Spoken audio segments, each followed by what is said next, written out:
On this occasion we will discuss the history of Apache people. Apache, North American Indians who, under such leaders as Cochise, Mangas Coloradas, Geronimo, and Victorio, figured largely in the history of the Southwest during the latter half of the 19th century. Their name is probably derived from a Spanish transliteration of Apache, the term for enemy in Zuni. Before Spanish colonization, Apache domain extended over what are now, in the United States, east-central and southeastern Arizona, southeastern Colorado, southwestern and eastern New Mexico, and western Texas and, in Mexico, northern Chihuahua and Sonora states. However, the ancestral Apache probably did not reach the Southwest until at least 1100 CE. They apparently migrated to the area from the far north, for the Apachean languages are clearly a subgroup of the Athabascan language family, with the exception of the Navajo. All other Athabascan-speaking tribes were originally located in what is now Western Canada.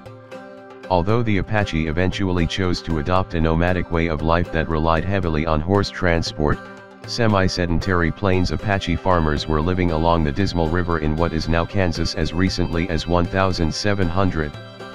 When the horse and gun trades converged in the Central Plains about 1750, guerrilla-style raiding by previously nomadic groups such as the Comanche greatly increased. The remaining Plains Apache were severely pressured and retreated to the south and west.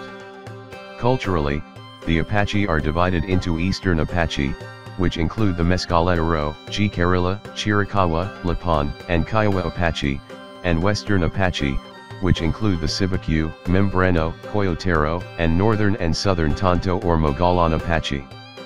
With the exception of the Kiowa Apache, who joined the Kiowa tribal circle, adopting Kiowa customs and allegiance, the Apache traditionally functioned without a centralized tribal organization. Instead, the band, an autonomous small group within a given locality, was the primary political unit as well as the primary raiding unit.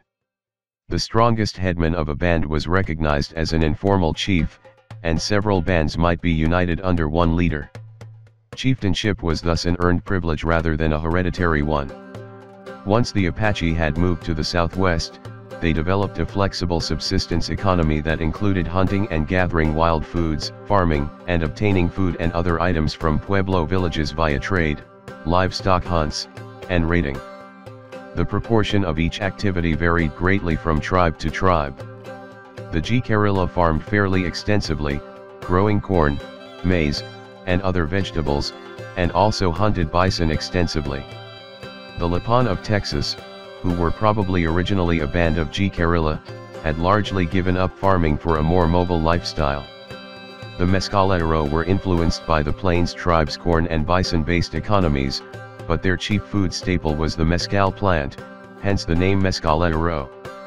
The Chiricahua were perhaps the most nomadic and aggressive of the Apache west of the Rio Grande, raiding into northern Mexico, Arizona, and New Mexico from their strongholds in the Dragoon Mountains. The Western Apache appear to have been more settled than their eastern relatives. Although their economy emphasized farming, they did raid fully sedentary tribes frequently.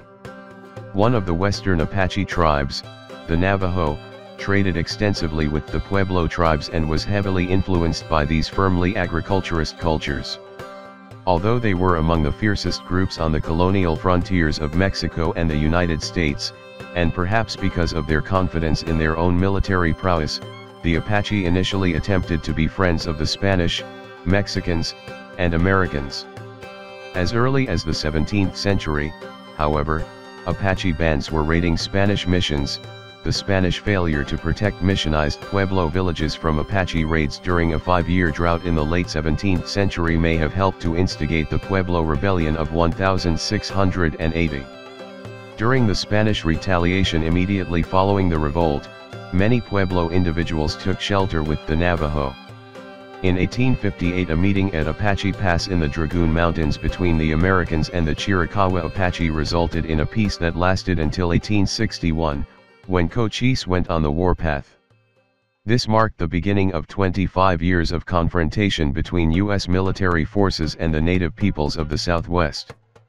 The causes of the conflict included the Apache disinclination toward reservation life and incursions onto Apache lands that were related to the development of gold, silver, and coal mining operations in the region. The latter often took place with the consent of corrupt Office of Indian Affairs staff. Despite their adept use of swift horses and their knowledge of the terrain, the Apache were eventually outmatched by the superior arms of American troops. The Navajo surrendered in 1865 and agreed to settle on a reservation in New Mexico. Other Apache groups ostensibly followed suit in 1871–73, but large numbers of warriors refused to yield their nomadic ways and accept permanent confinement. Thus, intermittent raids continued to be led by such Apache leaders as Geronimo and Victorio, evoking federal action once more. The last of the Apache Wars ended in 1886 with the surrender of Geronimo and his few remaining followers. The Chiricahua tribe was evacuated from the west and held as prisoners of war successively in Florida, in Alabama, and at Fort Sill, Oklahoma, for a total of 27 years. In 1913 the members of the tribe were given the choice of taking allotments of land in Oklahoma or living in New Mexico on the Mescaletero Reservation. Approximately one-third chose the former and two-thirds the latter.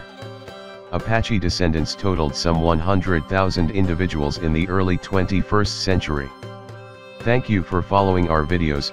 Don't forget to share, like and subscribe so you can always follow video updates from us.